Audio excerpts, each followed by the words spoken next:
আহ, এ কি করলেন মোড়ল মশাই? আপনি এই সামান্য ব্যাপারের জন্য আমার স্বামীকে মেরে ফেললেন, আমায় একা করে দিলেন। একদমই তাই। এই ব্যবসার মাঝে যে আসবে তাকে আমি সরিয়ে দেবই। এই খুনটা থেকে সবাই বুঝতে পেরে যাবে আমার বিরুদ্ধে যাওয়ার পরিণামটা কি।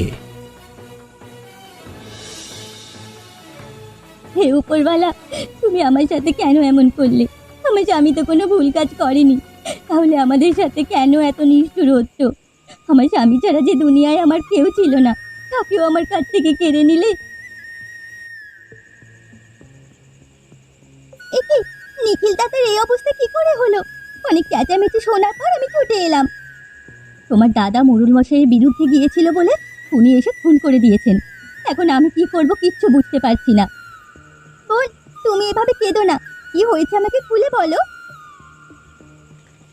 ও আচ্ছা, এই ব্যাপার। তাহলে তো তোমাকে শক্ত হতে হবে। তোমার স্বামীর কাজটা তোমাকেই সম্পূর্ণ করতে হবে। কাজটা সম্পূর্ণ করতে গিয়ে যদি আমার জীবনটাও চলে যায়? তোমায় আগে সকল গ্রামবাসীর মন জয় করতে হবে। হাটির সব দোকানদারকে নিজের দলে টানতে হবে। তারপরেই তুমি কোনো কাজ শুরু করতে পারবে।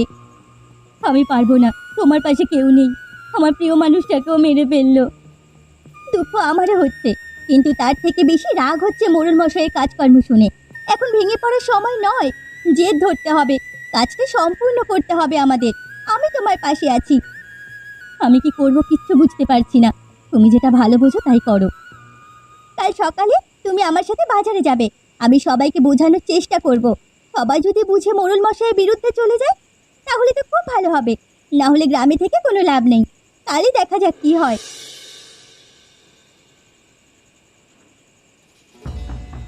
মোড়ল মশাই, নিশ্চয়ই আপনি কাজটা খুব সহজে করে ফেলেছেন, তাই আমাকে বাড়িতে ডেকে খাওয়াচ্ছেন। হ্যাঁ, অবশ্যই। আমার রাস্তায় বাধা হয়ে দাঁড়ালে আমি তো সরিয়ে দেবই।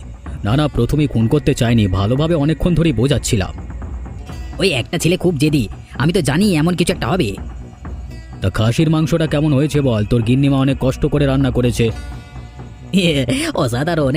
সে কতদিন আগে খেয়েছিলাম আপনাদের বাড়িতে, তারপর আবার আজকে খাচ্ছি। আমার তো মনে হয় মাঝে মাঝে এমন খুন হওয়া ভালো, আমি তো খেতে পাবো। তুই না পারিসও বটে। আরে মাথায় তো গোবর পড়া, বুদ্ধি শুদ্ধি কিছু নেই। মোড়ল মশাই, এই আনন্দের মুহূর্তে কেন আবার এমন কথা বলে মনটা খারাপ করে দিচ্ছেন বলুন তো? আচ্ছা বাবা, আচ্ছা, এখন কিছু বলবো না, তুই উপভোগ করে খা। আমি জানি তুই খেতে ভালোবাসিস, তাই জন্যই তোকে ডাকলাম। খেতে তো ভালোবাসি, কিন্তু আপনি এমনভাবে বলে খাবো কি করে? আরে না রে না, বলবো না, তুই খা। এই আনন্দের মুহূর্তটা আমি নষ্ট করতে চাই না। দেখবেন গ্রামে হইচই পড়ে যাবে, আর কেউ আপনার বিরুদ্ধে দাঁড়ানোর সাহস পাবে না। কেউ যদি প্রতিবাদ করতে যায় তার আগেও 10 বার ভাবতে হবে। আমার ভয়টা কম হয়ে গিয়েছিল ওই ছেলেটার জন্য। আবার যেমন ছিল তেমন হয়ে যাবে, সালা মুখ পোড়া। কর্তাবাবু, গিন্নিমা কোথায়? উনি খাবেন না? আরে ছাড় তোর কথা। আমি কিছু ভালো কাজ করলে কোনোদিন খুশি হয়েছে দেখেছিস? আজকেও রাগ করে ঘর চলে গেছে। বাদ দে, শুধু শুধু মেজাজটা খারাপ করতে চাই না আমি, তুই খা। একটা কথা বলছি, কিছু মনে করবেন না। মেয়েদের বুদ্ধি হাঁটুর নিচেই থাকে। ঠিক বলেছিস, এতদিনে একটা কথার কথা বলেছিস।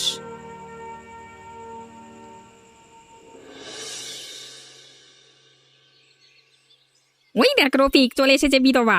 এই বরের একটু বেশি রস হয়েছিল, মোড়ল মশাই সব রস নিগড়ে দিয়েছে। হ্যাঁ, আর কোনোদিন সাহস করবে না। মোড়ল মশাই যা রূপ দেখেছিলাম, তা বাপরে বাপ, ওরে বাবা। আপনারা বড় হাসছেন যে?